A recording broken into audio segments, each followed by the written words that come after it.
This is my dad, and this is me. This is my dad wearing his favorite jacket. He wore it hiking, skiing, bike packing, and while teaching me to ride a bike. And now 30 years of adventuring later, he's passed it on to me.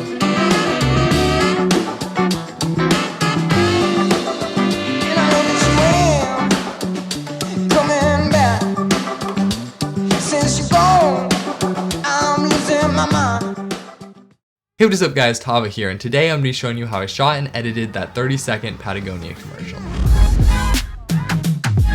Okay, so first things first, the story you see in the commercial is completely true. My dad actually gave me his old jacket about a week ago, and it's in perfect condition after being used for about 30 years in hardcore situations, which is really impressive. So I just thought it'd be a cool topic to make a commercial about. And then secondly, this commercial is obviously not affiliated with Patagonia. I just thought it would be a cool idea, but Patagonia, if you want to use this commercial, feel free to use it, and if you want to hire me, that'd be awesome as well. Okay, so let's jump into the behind the scenes of this video. So the first thing you see in this commercial are old photos that I had to digitize, and they were actually pretty easy to do because I used an app called PhotoScan from Google, which is completely free, and basically all you do is put your phone over the old photo, scan 4 corners so it gets rid of the glare digitally, and then presents a really nice high quality image. So that's the app and technique I used to get those initial shots, and I think it turned out really well.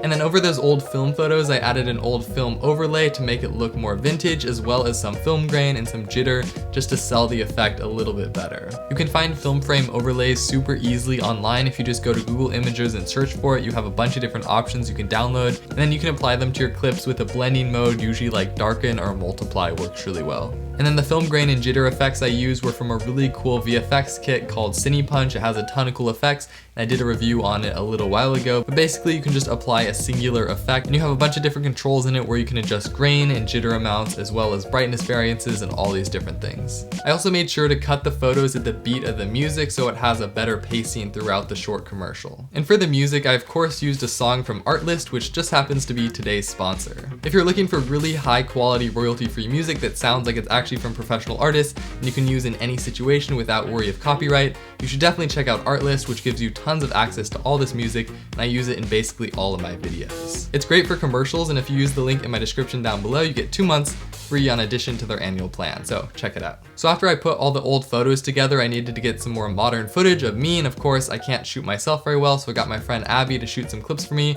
and it looked really cool. Basically, we got a whole range of close-ups, medium, and wide shots so we could intersperse them together and make it look like a dynamic edit. And I also really wanted that old school kind of handheld look, filmic look, so we shot everything handheld. It's kind of jittery, but it's the effect that I was going for. So we shot this commercial using my Lumix G7, and for the lens I have the Nikon 50mm f1.8, which really gives me that shallow depth of field when I'm outside. And of course on the front we have an ND filter so we can bring down that shutter speed, make it look more natural in the outdoor environment, so we can keep that f-stop down low at f1.8. And then the wide angle shots were shot on the Mikey 16mm t2.2, which is a really nice lens, has a really nice look, and it really sold the effect well for this shoot. And on the Lumix G7 we have a small rig cage with a top handle, which really gives you that more stable look for handheld shots, and it really helps to get rid of a lot of that jitter, which really helps to make the footage look like it's from a bigger camera instead of this little mirrorless camera, which has a lot of handheld jitter usually. So again, just a ton of different shots of me putting on the jacket, wearing the jacket around, and just getting a sense for the product.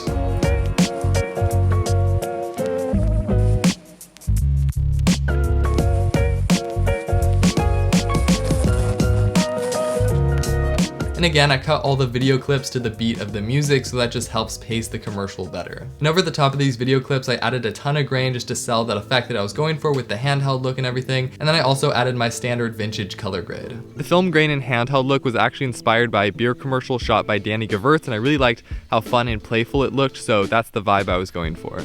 So that's basically it for the commercial. I just added another clip at the end and added a little tagline on top of it, and then added the Patagonia logo at the very end to cut to black. So overall, a pretty simple 30-second commercial structure with a beginning, middle, and end, and the most important part is that it tells a story. I also added quite a bit of sound design through this piece, so I'll play back a version with the sound design so you can hear what it sounds like.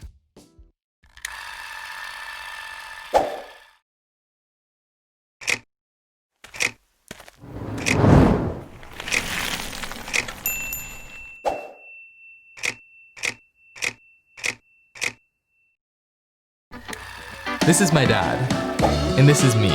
This is my dad wearing his favorite jacket. He wore it hiking, skiing, bike packing, and while teaching me to ride a bike.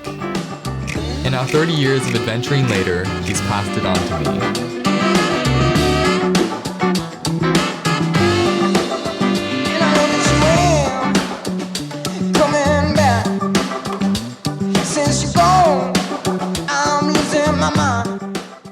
Anyway, that's it for today. Be sure to like and subscribe to my channel and share this video so maybe Patagonia will see it and repost it. But thanks for watching, and I'll see you all next time. Wait, before you go, be sure to check out my newly refreshed website. It has a page where you can check out my videos as well as watch some of my short films. You can also check out my favorite photos I've ever shot, as well as read about me in the About Me page and contact me in the contact page. So be sure to check it out, tavakessler.com.